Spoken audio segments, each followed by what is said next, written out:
Que vos parece? Um homem tinha 2 filhos. Dirigindo-se ao primeiro, disse: Filho, vai trabalhar hoje na vinha. Respondeu ele: Não irei. Mais tarde, porém, arrependeu-se e foi. Então o pai se dirigiu ao segundo filho e disse a mesma coisa. Respondeu ele: Eu vou, senhor. Mas não foi.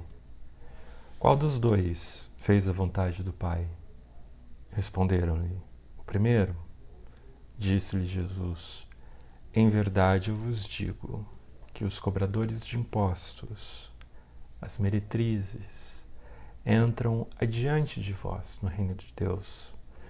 Pois João veio a vós a fim de vos mostrar o caminho da justiça, e não crestes nele, mas os cobradores de impostos e as meretrizes creram.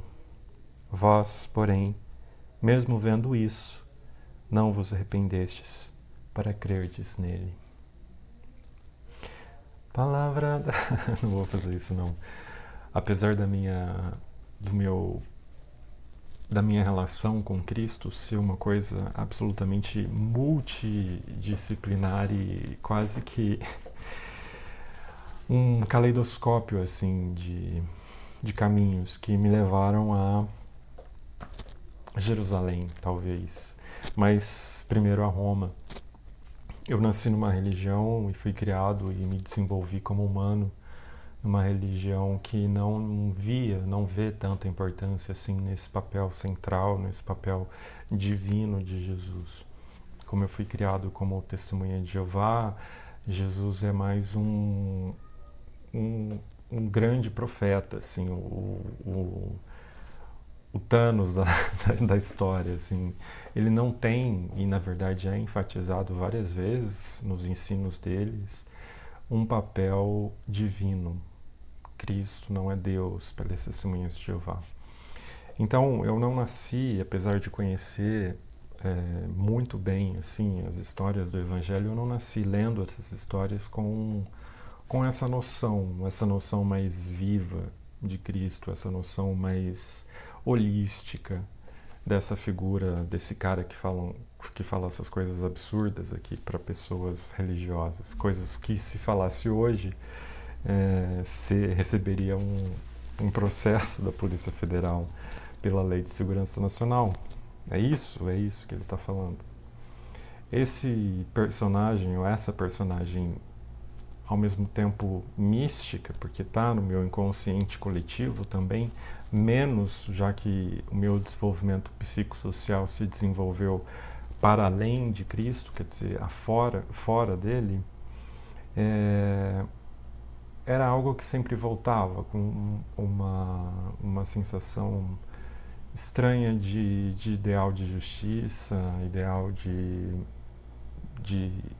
possibilidades na vida e tal. Eu estava, então, curtindo muito o meu ateísmo, porque uma vez aprendido sobre Deus da forma como é ensinada pelas testemunhas de Jeová, eu, naturalmente, uma vez que eu me descubro homossexual, precisei matar esse Deus, precisei anular esse Deus com traços de culpa e de reflexos e de recalques que eu fui entender e ainda estou entendendo durante o estudo da psicanálise. Assim, foi um trauma gigantesco. Porém, o primeiro senso foi a fuga, foi o bálsamo do ateísmo, a possibilidade de que esse cara todo que eu então entendia não existia, não era simplesmente um delírio de pessoas simples e tal. E cai de cara no ateísmo com 19, 20 anos por aí. Porém, uma vez eu tive que ler não, justamente nessa ânsia ateia, eu fui parar em Saramago, que tem esse arquetípico de ser um grande ateu, e fui ler o Evangelho segundo Jesus Cristo, de Saramago. E foi um livro que me tomou, eu li num momento muito sensível da minha vida, assim, e li talvez em uma semana, ou talvez até menos, uma leitura ansiosa, uma leitura dedicada, assim. Eu acho que eu estava de férias ou desempregado, não sei. E eu acho que eu conheci o Evangelho por Saramago, porque aquele livro me machucou tanto e também me deu tanta beleza, assim, a vida daquele cara, pelo contado pelo Saramago. Eu sei que é um pouco inusitado, mas eu fiquei apaixonado por Saramago e a forma como ele colocava de forma tão humana, mas tão humana, que virava a chave do, em vez de virar sub-humano, por conta das dificuldades que a gente imagina que um palestino teria 2000 anos atrás, sem dinheiro, sem poder, ele coloca tão sub-humano quase que chega no divino. Assim, eu vi na, no desastre humano um traço de beleza que só poderia ser divina. E aí eu faço um salto literário a princípio para os livros do Bento XVI, do Cardeal Ratzinger, na trilogia Jesus de Nazaré, porque é um momento onde a gente está falando já do começo desse reacionarismo, na verdade desde 1990. Ninguém conseguiria imaginar Cristo na igreja evangélica. Assim, é impossível, né? Eu era educado, eu lia jornais, eu sabia o que acontecia por trás de tudo, esses grandes figurões da igreja evangélica. Então eu tinha uma certa repelência, assim, agressiva, quase que uma ojeriza a esse movimento.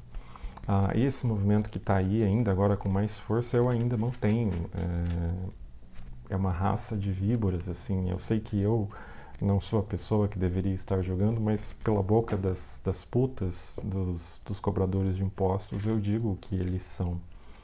Mas enfim, entro então de cabeça nessa questão de Jesus de Nazaré via Bento XVI, e o que me leva a uma conversão, assim, uma conversão simbólica ao catolicismo e ao batismo, o crisma, a primeira comunhão, que foi um momento, eu já bem adulto, que foi um momento de muita entrega aquilo que não existia, passou a existir por Saramago, se estruturou com Ratzinger e precisava, a mensagem era tão intensa que precisava de uma transmutação física da minha história, e eu fiz isso na Igreja Católica com muito orgulho. Estou vendo um terço aqui agora e carrego essa questão da estruturação católica. Porém, me decepcionei muito com a igreja por volta de 2018, com aquilo que já era óbvio, mas que para mim se desnudou assim, mais claramente com o apoio da CNBB e a candidatura ao presidente Bolsonaro. Não é uma visão de mundo bíblica. Eu não estou falando de ideologia, eu estou falando de interpretação de texto. Se você souber interpretar texto, simplesmente isso, qualquer texto, se você conseguir interpretar a sua certidão de nascimento, ler a sua certidão de nascimento e dali extrair qual é o seu nome, onde você nasceu, em que dia, pelo menos, transliterando isso para a capacidade de interpretar o texto como os 4 evangelhos, você vai entender que o presidente Bolsonaro não é a tradução disso. É muito próximo do completo oposto disso, na verdade.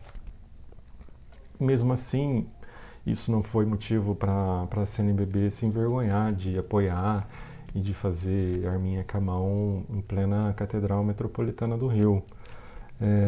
Eu vi ali que já tinha uma visão absolutamente holística e divina de Cristo, mas ali eu vi também que não era não era possível mais usar a Igreja Católica como um ente de vazão a essa minha conversão cristã. Não daria mais, assim. Eu, apesar dos meus inúmeros defeitos, obviamente que eles são piores que a Igreja Católica, Mas eu tento todos os dias melhorar esses meus defeitos, tento vigiar essas minhas falhas, assim, apesar de errar todo dia e talvez nunca conseguir ser completamente são de espírito e de alma. Acho que não.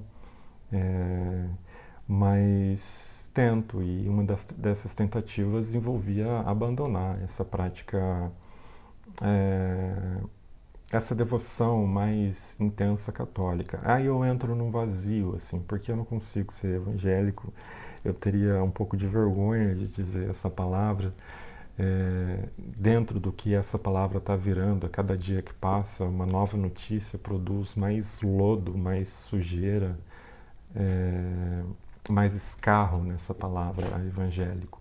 Então eu não conseguiria ser, me considero batizado na Igreja Católica, mas também não consigo compreender que essa incapacidade de se interessar pelo bem-estar do povo, apesar de ter uma simpatia imensa e absoluta ao Papa Francisco, que hoje, no mundo absolutamente louco, ocupa um espaço muito mais político do que sacerdotal. Eu acho que qualquer pessoa que entende o que eu estou falando vê no Papa Francisco um guia, ou pelo menos uma pessoa em posição de destaque, falando o mesmo idioma mais ou menos, considerando a idade dele e o tanto de dinheiro que ele precisa gerir, principalmente com o produto dele, que é a palavra. Eu, então, me entendo como um ente solitário, uma pessoa que não consegue ir, como aqui fala em Mateus 28, que respondeu que não iria, como eu no meu despertar emocional e psicossocial da minha vida adulta, disse, profetizei essa questão do ateísmo, mas a beleza, a crueldade do mundo e das histórias que eu ia acumulando com a existência e que eu não achava forma de me desvencilhar de culpas que essas experiências me traziam, eu fui entrando numa solitude cristã assim absoluta, e hoje eu levo a minha vida assim como se eu fosse um cristão, mas sem as práticas cristãs, sem nenhuma capacidade de levantar a mão. Eu não conseguiria agora orar aqui também, porque eu entendo essa questão do cristianismo. A participação especial está chegando. O meu gato Nietzsche está subindo. Eu entendo essa questão do cristianismo como muito íntima também, muito íntima, num espaço da alma em que a poesia, em geral, chega próximo, mas lidar com essa figura mística e essa figura divina, essa figura de completude de alma cristã, ela está mais além ainda da poesia, é num espaço estranho da alma, em que fica ali brilhando, fica ali doendo às vezes, fica ali sangrando também. Mas é tão íntimo que eu não conseguiria traduzir assim para outra pessoa. Eu não acho que se eu induzisse uma tradução, a outra pessoa conseguiria reconhecer. Eu acho que eu conseguiria, numa oração, simplesmente passar o que eu estou sentindo e nunca o que o outro está sentindo.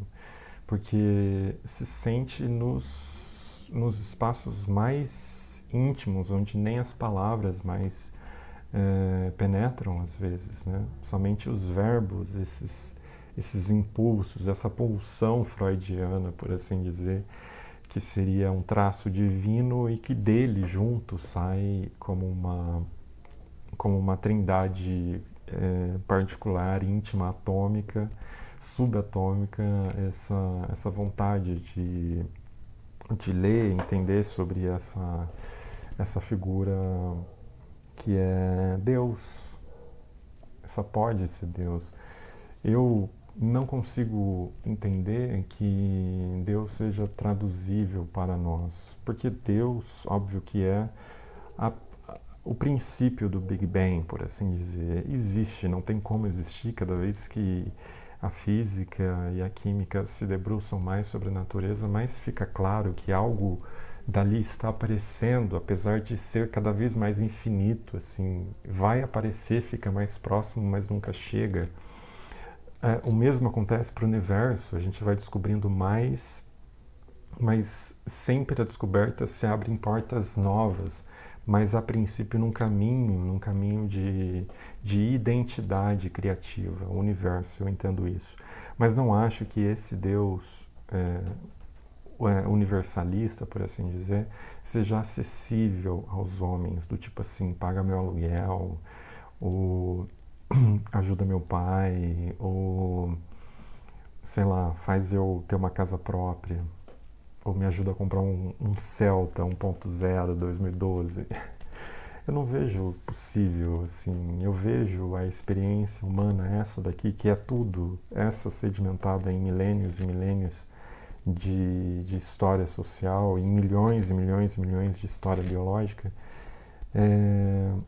Vejo isso, vejo isso de uma forma tão frívola que e tão perfeita ao mesmo tempo, que eu não acho necessário que Deus seja acessível para a gente ficar fazendo pedidos e solicitações todos os dias. Porém, entendo, confesso, por assim dizer, eu creio, como diz o credo, que esse mesmo ente misterioso do princípio criativo, essa coroa, esse número um cabalístico, ele sim se encarna na Terra por meio de Jesus de Nazaré. Eu preciso confessar isso. E aí essa questão de comunicação com Deus se torna muito mais possível, ou pelo menos abre-se a questão das palavras que foram ditas por Jesus, ou pelo menos, obviamente, os evangelhos têm muitas alterações, correções historiográficas dos redatores, dos copistas, mas ainda assim a ideia principal ficou preservada, por mais que essa ideia seja morta todo dia, justamente pelos cristãos. Existe uma cápsula, uma carta viva que não para de jorrar uma coisa ali que não consegue ser apagada, por mais que o cristianismo esteja cada vez mais no oposto, descobrindo novos poços artesianos já no oposto do que é a palavra que se lê nesses livros sagrados. Não entendo a Bíblia como um livro absolutamente todo sagrado. Não vejo o Velho Testamento como um escrito por Deus. Vejo como mais um compilado historiográfico de um povo, os hebreus. A partir de Atos dos Apóstolos e as cartas, também vejo muitos registros históricos e muitas opiniões pessoais e muitas boas intenções. Mas nos 4 evangelhos eu tenho mais respeito, eu tenho mais reverência, eu tenho vontade de fazer assim quando eu vou ler. E isso me faz uma conexão justamente por um fio de prata àquela consciência aquela pulsão freudiana e aquela beleza angustiosa, mas ao mesmo tempo alegre e esperançosa de Cristo. É isso.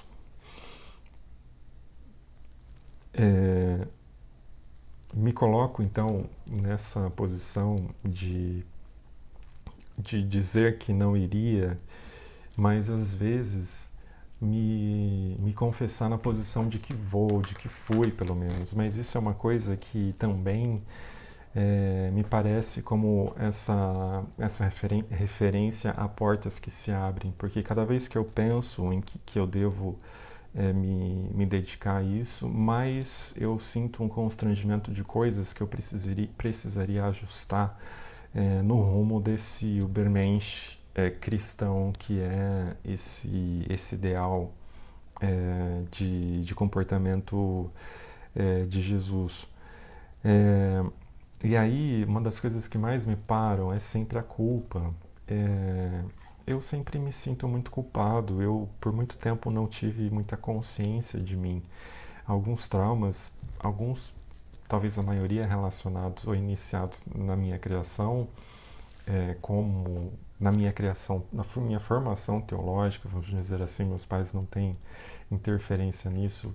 Na minha criação foi muito boa, mas a minha formação teológica, como Deus se desenvolveu dentro de mim, naquele contexto religioso, ele virou um campo para muita culpa, um campo fértil para o nascimento de culpas que em determinado momento eu identifiquei que estavam juntas com a pulsão, onde hoje eu tento identificar e substituir por esse ramo, por esse traço divino cristão. Ali é um espaço onde eu tenho que ocupar porque ele está ocupado por culpa. Não são culpas graves, eu nunca fui preso ainda, né? Hoje em dia a condição de ser preso voltou a não querer dizer muita coisa, mas nunca fui. Me sinto às vezes sim, em ocasiões de desonestidade afetiva, naquele começo de entendimento da vida adulta, houve um período de muita confusão e com pessoas que eu hoje até imponho um voto de silêncio quase que eterno, indefinido, assim, porque me sinto numa posição de culpado, de réu confesso. É, e aí eu sempre penso que não seria para mim, assim, porque existem coisas que eu fiz e que por mais que eu já tenha pago ou que eu ainda vá pagar, são coisas que não são reversíveis. São coisas que às vezes não são mais nem possíveis de remediação. São coisas que indefinidamente se inflamarão na cicatriz dos meus atos. E como eu posso entender que eu poderia me considerar uma pessoa que pretensiosamente tenta ser alguém como esse Deus, esse Deus possível, né? E aí isso é uma coisa que sempre me para, né? Me deixa desanimado, às vezes até me deixa até um pouco melancólico quando eu penso nessa questão de divina do Evangelho. O que eu tenho sido obrigado a fazer agora, na idade que eu estou e nesse período que eu estou vivendo agora, e acho que todos nós coletivamente com essa pandemia, eu não aguento mais falar essa palavra, pandemia, mas enfim, com tudo que está acontecendo no Brasil desde 2016 e que se agravou, se potencializou a partir do final de 2019 e mais agora em 2021, me veio uma ânsia, uma necessidade, um esclarecimento de que era necessário fazer um salto pela fé, um salto abraâmico da fé. Abraão é chamado para matar o filho, mas eu adoro o livro do Kierkegaard, que fala sobre isso, temor e tremor, e colocando assim de formas provocações extremamente pertinentes sobre essa questão de Abraão, mas eu sedimentei dentro de mim a história de Abraão, apesar de ser uma construção do Velho Testamento, quer dizer, não tenho tanta importância de resolver os traumas e os complexos abrâmicos em mim, não é necessário, mas eu entendo que ali era um convite a viver pela fé e não pelo que se era visto, pelo que se era óbvio. Eu translitero isso na questão, precisei, fui vendo a necessidade de fazer isso de forma mais veemente nesses últimos 2 anos, nessa questão da culpa também. Então, dentro de mim, é óbvio que não vou conseguir resolver todas as questões que um pensamento longe desse pensamento mais centrado e afetivo, condicionado, condensado no Evangelho, mas que poderia ser simplesmente pela minha capacidade de amar o outro, já estaria bom, ainda assim me provocaria um constrangimento e um arrependimento. Não acho que eu me arrependo porque eu li o Evangelho, me arrependo porque eu fui me entendendo como gente e vendo que algumas coisas que eu fiz estavam erradas e que era necessário corrigi-las, mas nem sempre é possível corrigir as falhas. As que estão dentro da gente, de alguma forma, somos só nós que convivemos com os efeitos, acho mais tranquilo de resolver. Pelo menos coloca-se ali uma cicatriz, inventa-se ali um mecanismo de luta e segue. Mas aqueles erros que tiveram impactos sociais, tiveram impacto na história de outras pessoas, na trajetória de vida, na trajetória espiritual de outras pessoas, esses sim me constrangiam a ponto de eu repelir esse pensamento e preferir viver a vida louca da falta de consciência, porque a consciência vai gerar um sentimento bastante pesado de culpa. Mas adaptando isso a esse arquétipo abraâmico, vejo a necessidade de saltar. Então eu às vezes me pego num processo depressivo e tendo a necessidade de falar assim, não, eu preciso acreditar que eu fui perdoado pelas coisas que eu fiz. Ainda que algumas pessoas já tenham me dito, eu ainda assim não acredito, não acho possível dentro de mim que em determinado momento eu tenha pensado de forma tão equivocada. Então, noto que no final a luta pela culpa é uma luta pessoal. Ainda que seja bastante importante o processo, como os alcoólicos anônimos fazem, de pedir perdão e de procurar e esclarecer as coisas, além disso, é também necessário conviver com a capacidade de se perdoar. Para além disso, também. Isso me parece simplesmente uma obrigação moral. E o salto, pedir desculpas aos outros, né? Mas o salto de fé é acreditar que esse perdão realmente pode ser recebido. Mesmo que ele já tenha sido dado, sinto que os processos culposos precisam de uma liberação pessoal também. Precisam do nosso próprio aval para que eles de fato tenham sido sanados. Quando eu digo perdoados, eu tenho a impressão de ser um pouco religioso, de estar com uma fala um pouco clerical, mas eu falo do ponto de vista absolutamente psicanalítico da culpa e do perdão.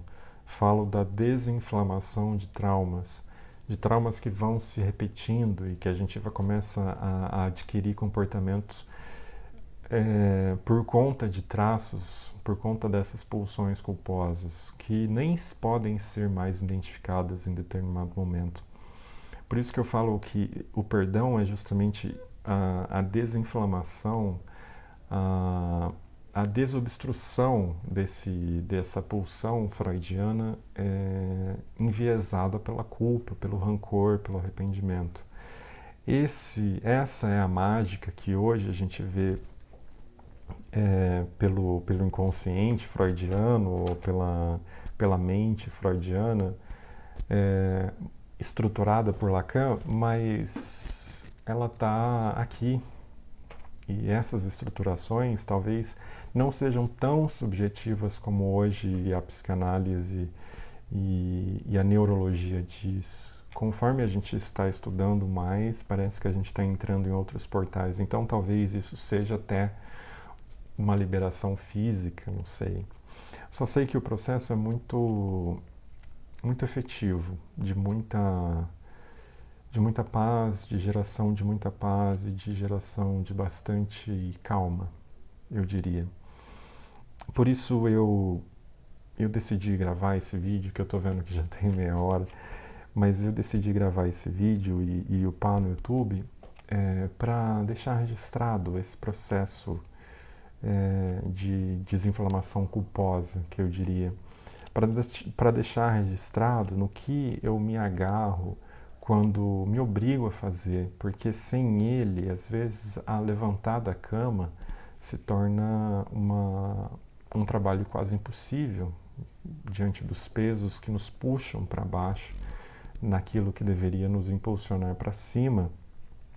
O que eu me agarro é essa questão de que realmente um dia eu disse para os meus pais, para aqueles que me criaram teologicamente, que eu não iria nunca mais falar sobre Deus, e eu vim aqui bem tarde, bem depois,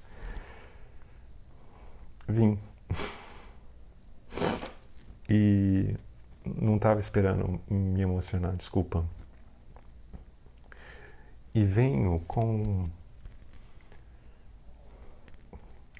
a consciência um pouco profética de que é necessário a gente falar. Então, eu tenho que estar aqui, uma meretriz, uma putinha, tenho que estar aqui falando sobre essa questão cristã, porque aqueles que deveriam falar, que disseram que iam, que compraram gravatas, que assinaram carteirinha, que pagaram o dízimo, disseram que ia, mas eles não estão indo. Eles não estão indo. O Brasil está indo para esse caminho de morte, de assassínio, porque só foram, porque não foram. Você entendeu? Só foram os que disseram que iam. Foram para o lado errado, foram para o lado terrível da morte, da destruição, da negação da ciência, do agrupamento vingativo que virou as células evangélicas e as igrejas. Porque vocês não foram, eu estou aqui. E me senti muito calmo durante muito tempo, porque via muita gente nessa linha de frente de falar que vocês estão errados. Mas eu acho que tem muita gente cansada. A pandemia está durando mais do que deveria e é necessário outras pessoas começarem a falar. Então eu estou aqui falando. Eu agradeço a atenção de você. Espero que você se sinta de alguma forma com uma certa calma depois de ouvir esse vídeo. Nem que seja pelo cringe da minha emoção, mas que você se firme em pensamentos de que vale a pena essa dor de ter uma alma, essa dor de se entender parte do processo e por isso o tempo todo culpado é também aquilo que vai nos ajudar a identificar esses elementos e encontrar ali soluções tópicas, estruturais e de caráter para tudo que de alguma forma tem feito mal para gente como seres humanos, como brasileiros, como irmãos. Segundo o Pai Nosso, seremos todos irmãos. Eu acredito. E é isso que eu vim dizer aqui. Um beijo, boa noite.